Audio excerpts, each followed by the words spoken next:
Leadership is not about titles. It's not about rank, authority, or the number of people who report to you. Leadership is a choice. It is a decision we make, not just once, but every single day, to take responsibility for those around us, to serve a purpose greater than ourselves, and to create an environment where others can thrive. Too often, leadership is mistaken for power. People assume that leaders are simply the ones in charge, the ones who make the decisions, the ones who have control. But real leadership has nothing to do with control. It has everything to do with influence, trust, and responsibility. The best leaders are not those who demand authority. They are those who earn it, not because of their title, but because of their actions, because they choose to lead even when they don't have to. Leadership is not given, it's taken. It's taken by those who step up when something needs to be done, even if it's not in their job description. It's taken by those who take responsibility when things go wrong instead of pointing fingers. It's taken by those who put their team first, who make sure others have what they need before thinking about themselves. And leadership is not reserved for a select few. It's not limited to CEOs, managers, or people in positions of power. Leadership is available to anyone who chooses to care, to take action, to stand up for what is right. It's the employee who helps a struggling teammate without being asked. It's the person who speaks up in a meeting when others stay silent. It's the one who lifts others up, who creates opportunities, who makes those around them feel safe, valued, and capable of doing great things. But leadership is hard. It requires sacrifice. It requires us to put others before ourselves. It means taking risks, making difficult decisions, and sometimes being the one who absorbs the blame when things don't go as planned. It means stepping forward even when we don't feel ready, even when we doubt ourselves, even when there are no guarantees of success. Because leadership is not about being perfect. It's about being present, about showing up for others, about committing to something bigger than our own individual success. The greatest leaders don't lead because they want recognition. They lead because they believe in something. They lead because they see potential in others. They lead because they know that the strength of a team, a company, or a community depends on people willing to take responsibility for more than just themselves. The choice to lead is not always easy. It often comes with challenges, with setbacks, with moments of uncertainty, but it is in those moments that real leadership is tested. Not when things are easy, but when things are hard. Because true leadership is not about what you gain, it's about what you give. It's about making the choice every day to show up, to serve, and to inspire those around you to do the same. The thoughts we choose to repeat to ourselves shape the way we live, lead, and impact the world around us. Every day, we are given a choice. To stay the same or to grow, to lead with purpose or to follow blindly, to seek comfort or to embrace the challenge of becoming better. Reminding ourselves of these 10 principles isn't just about motivation, it's about creating a mindset that drives real, meaningful action. It's about understanding that leadership is not about power, but about service. That trust is not given freely, but built through consistency. That failure is not the end, but a lesson. That courage is not about being fearless, but about stepping forward despite our fears. The way we show up for ourselves and others determines the impact we leave behind. If we remind ourselves each day to serve, to trust the process, to embrace failure, to lead with integrity, and to believe in something bigger than ourselves, then we create a foundation for a life of purpose, growth, and fulfillment. Because in the end, success is not measured by what we achieve alone, but by the lives we touch, the trust we build, and the difference we make. One choice, one action, and one belief at a time. We often think of leadership as a position of power, but real leadership is about service. It's about waking up every day and asking, how can I make someone else's life better today? Whether in business, family, or friendships, the ones who truly lead are the ones who prioritize the well-being of others before themselves. Service doesn't mean sacrificing yourself to the point of exhaustion. It means recognizing that your role, whatever it may be, is to contribute, to lift, to support. The greatest leaders aren't the ones who demand authority. They're the ones who earn trust. And trust isn't given because of a title. It's given because of consistent acts of care, honesty, and selflessness. The irony is, the more we focus on serving others, the more we grow. The more we give, the more we gain. But it has to be genuine. People can tell the difference between those who help to get something in return and those who help because they believe in something bigger than themselves. The best teams, the strongest relationships, and the most impactful companies are built by those who put others first. Think about the leaders we admire most. They aren't the ones who take credit for everything. They aren't the ones who push others down to get ahead. They are the ones who create environments where people feel safe, valued, and inspired. They show up, not for themselves, but for the people they serve. When we adopt this mindset, when we make service a daily commitment, we shift our perspective. Challenges become opportunities to help. Conflicts become chances to understand. And success is no longer measured by how far ahead we get, but by how many people we bring along with us. We live in a world that glorifies results. We celebrate milestones, achievements, and end goals. We measure success by how quickly we can get from point A to point B. But the problem with this mindset is that it tricks us into believing that fulfillment is something we arrive at, something that happens after we accomplish a goal. The truth is, success isn't found at the destination. It's found in the process. Every great leader, every great innovator, every great thinker understands one simple truth. The journey is the work, the process, the learning, the struggling, the small wins, and the big setbacks is what makes us who we are. Growth doesn't happen in the moment we succeed. It happens in the moments we fail, reflect, and try again. Yet too often, we resist the journey. We rush through it. We want the shortcut, the fast track, the guarantee that if we do X, we will get Y. But life doesn't work that way. Leadership doesn't work that way. The best leaders aren't the ones who obsess over reaching the finish line. They're the ones who stay present in the process, who embrace the unknown, who lean into the discomfort of not having all the answers yet. The journey is where trust is built. It's where we develop resilience. It's where we learn to work together, to solve problems, to push forward, even when things don't go as planned. And if we're too focused on the finish line, we miss everything along the way. The relationships, the lessons, the experiences that shape us into the kind of people who can actually handle success when we reach it. Some of the most meaningful moments in life come not from achieving something, but from realizing how far we've come. When we take a step back and recognize the progress, the small victories, the lessons learned through trial and error, we start to understand that the journey is the reward. It's not about getting somewhere as fast as possible. It's about becoming someone in the process. Failure is something we're taught to avoid. From a young age, we're told to get things right, to aim for perfection, to minimize mistakes. But the problem with that thinking is that it conditions us to see failure as an endpoint, something final, something to be ashamed of. And when we view failure that way, we start to play it safe.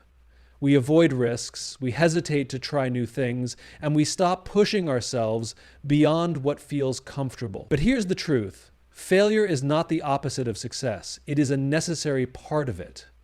Every breakthrough, every innovation, every moment of real progress happens because someone was willing to fail.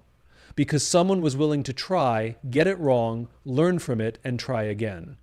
The most successful people in the world don't avoid failure, they embrace it. They recognize that every mistake, every setback, every moment of falling short is just another step forward. Think about the first time you tried to do anything new. riding a bike, learning a skill, speaking in public. You weren't perfect, you made mistakes, but you didn't stop. You kept going, adjusting, improving. That's what learning looks like. That's what growth looks like. And yet, somewhere along the way, we forget that. We start believing that failure is something to be feared rather than something to be used. The reality is, failure gives us information. It shows us what doesn't work, where we need to improve, what adjustments we need to make. It teaches us resilience, patience, and adaptability.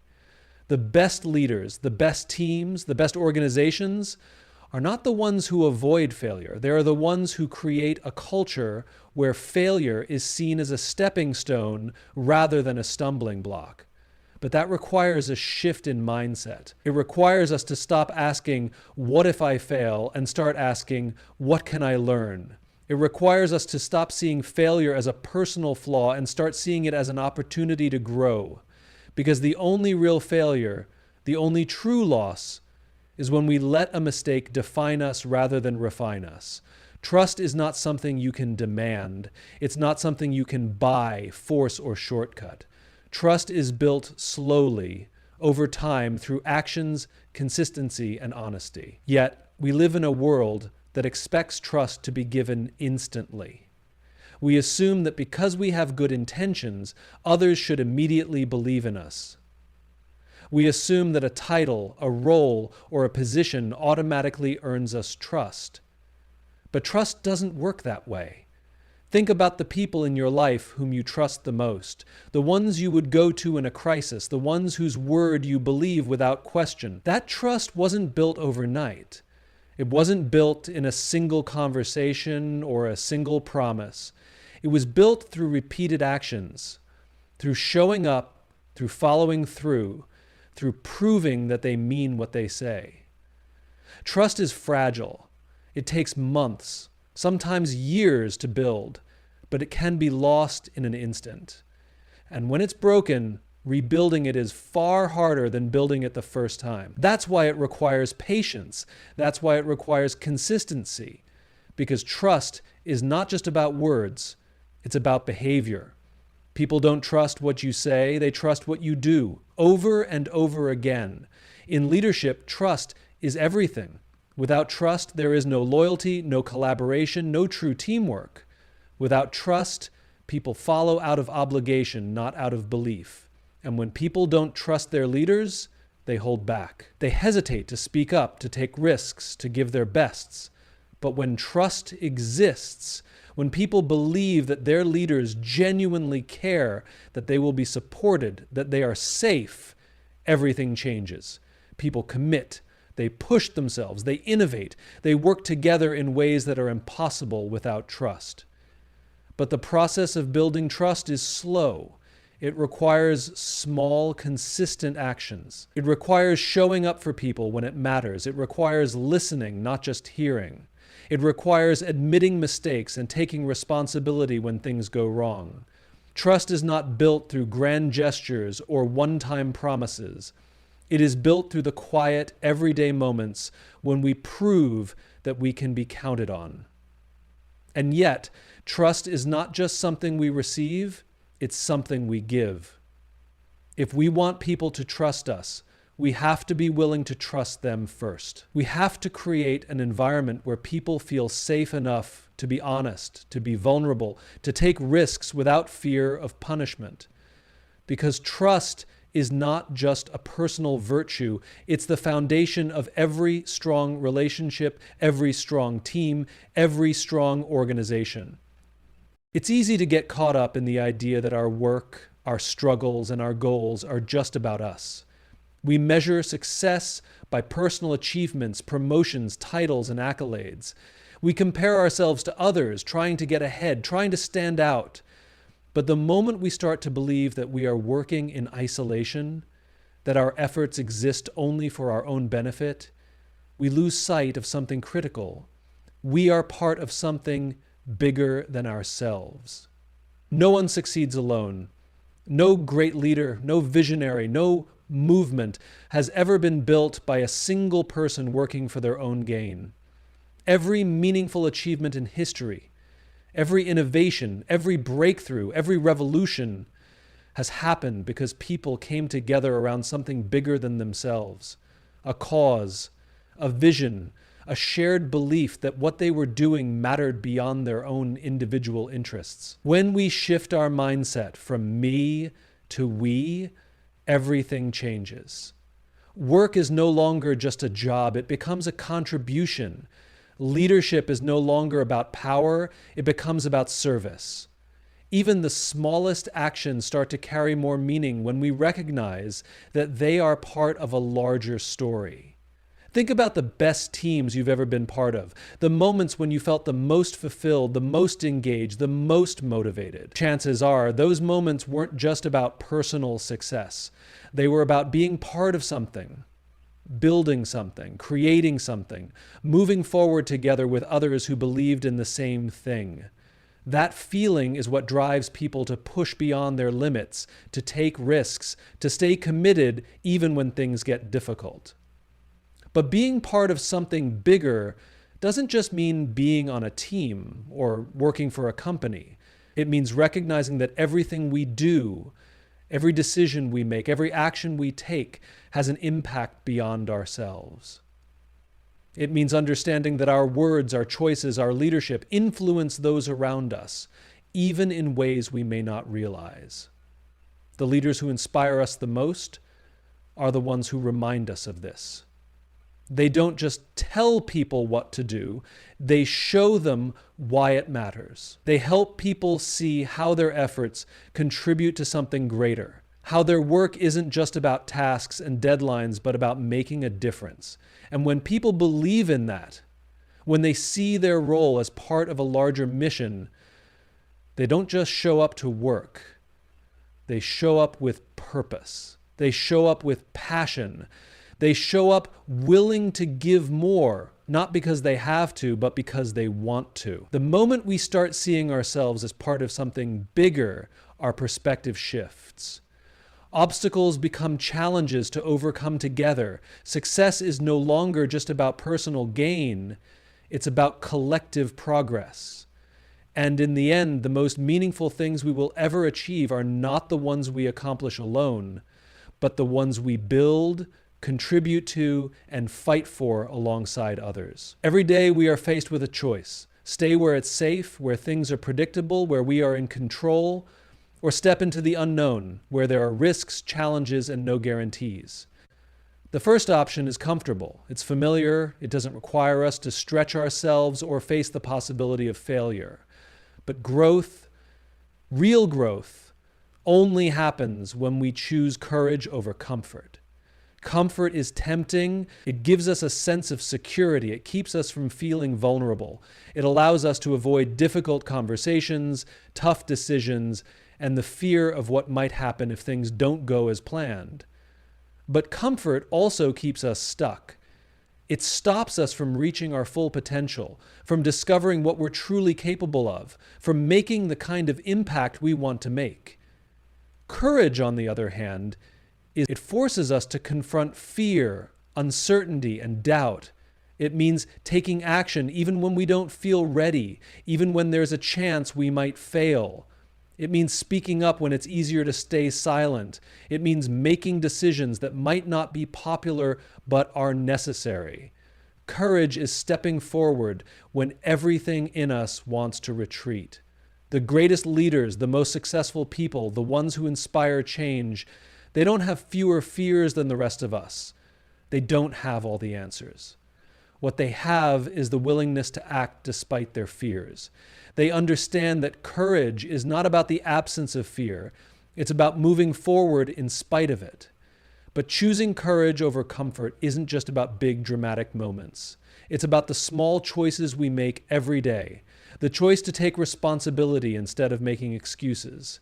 The choice to try something new instead of staying in routine. The choice to have the hard conversation instead of avoiding conflict. The choice to challenge old ways of thinking instead of going along with the status quo. And courage isn't just about personal growth, it affects the people around us. When we choose courage, we give others permission to do the same. When a leader is willing to take risks, their team feels safer taking risks too. When a leader is honest about challenges, it creates an environment where others feel safe to be honest as well. Courage is contagious. It creates a culture where people don't just play it safe, they step up, they innovate, they push forward. The truth is, comfort might feel good in the moment, but it never leads to progress. Nothing truly great, truly meaningful, truly transformative has ever been accomplished by someone who chose to stay comfortable. Every breakthrough, every innovation, every step toward a better future happens because someone was willing to embrace discomfort, face the unknown, and take a leap. Because someone was willing to choose courage over comfort. Everything we do, every action we take, every decision we make has a reason behind it. But too often we focus on what we're doing and how we're doing it without ever stopping to ask the most important question. Why? Why do we get up in the morning and do the work we do? Why does our organization exist beyond making money? Why do we believe in the things we stand for? The answer to this question is what separates those who simply go through the motions from those who truly inspire and lead. The most successful individuals, the most impactful organizations, and the most influential leaders all have one thing in common. They start with why. They understand that people don't buy what you do, they buy why you do it. They know that the most powerful way to build trust, loyalty, and influence is not by focusing on the details of what they offer, but by communicating a belief, a cause, a purpose that others can connect with. But starting with why isn't just about branding or marketing. It's about clarity. It's about understanding your own purpose so deeply that it guides every decision you make. When we start with why, we create a filter for our actions. We no longer chase every opportunity just because it seems profitable. We no longer make decisions based on short-term gains alone. Instead, we align our choices with something deeper, something more meaningful, something that sustains us even when things get difficult. Think about the companies and leaders that inspire the deepest loyalty. It's not just because they have the best products or services, it's because people believe in what they stand for. Apple is not just a technology company. It exists to challenge the status quo and think differently. Tesla is not just a car company. It exists to accelerate the world's transition to sustainable energy. Martin Luther King Jr. didn't just give speeches, he painted a vision of what was possible and inspired people to believe in something greater than themselves. These examples prove a simple truth. People are drawn to why you do something, not just what you do. But why is not just for leaders of organizations, it's for individuals too. Every person has a why, a purpose that drives them, even if they haven't uncovered it yet. The challenge is that we often let external expectations dictate our path. We follow a career because it seems practical, not because it fulfills us. We pursue goals that look good on paper, but don't ignite any real passion. And then we wonder why we feel unmotivated, disconnected, or stuck. The answer is simple. We are focused on why and how, but we have lost sight of why. Starting with why means taking a step back and asking hard questions. What drives you? What impact do you want to make? What do you believe in so deeply that you would do it even if no one paid you for it? When we get clear on these things, everything else starts to fall into place. Our actions become more intentional. Our work becomes more fulfilling. And instead of constantly searching for motivation, we find that we are naturally driven because we are working towards something that actually matters to us. And here's the thing, when we operate from our why, we inspire others to do the same. Leaders who communicate their why attract people who believe in the same things. Teams that align with a clear purpose work together with more trust, passion, and commitment. Organizations that stay true to their why don't just build businesses, they build movements. But staying connected to our why takes effort. It's easy to lose sight of it in the face of obstacles, competition, and pressure to conform. That's why great leaders constantly remind themselves and their teams of their purpose. They reinforce their why in every decision, every product, every strategy. They don't let short-term setbacks shake their long-term vision. The challenge is that most people and companies work backward. They start with what, the tangible things they do. Then they move to how, their process or strategy. But the most influential and impactful people flip this order. They begin with why, then move to how, and finally to what. Their why is their foundation, and everything else stems from it. And when we start with why, something powerful happens. We build trust. Trust is not formed through transactions, statistics, or even competence alone. Trust is formed when people feel a deep connection to what we believe in. When people trust us, they will support us, follow us, and even stand by us when things go wrong. Not because of what we do, but because of why we do it. Starting with why is not a strategy, it's a mindset. It's a way of thinking and leading that prioritizes meaning over mechanics. It requires us to be introspective, to dig deeper than surface-level motivations, and to be unafraid of standing for something. But when we do, we don't just achieve success, we create something that lasts, something that resonates, something that truly makes an impact. When we make the conscious choice to lead with purpose, to inspire rather than just inform, and to start with why, we don't just gain followers, we build believers. We don't just create businesses, we build legacies. We don't just go through life checking off boxes, we create a life that matters, a life driven by meaning, a life that moves and inspires others to do the same.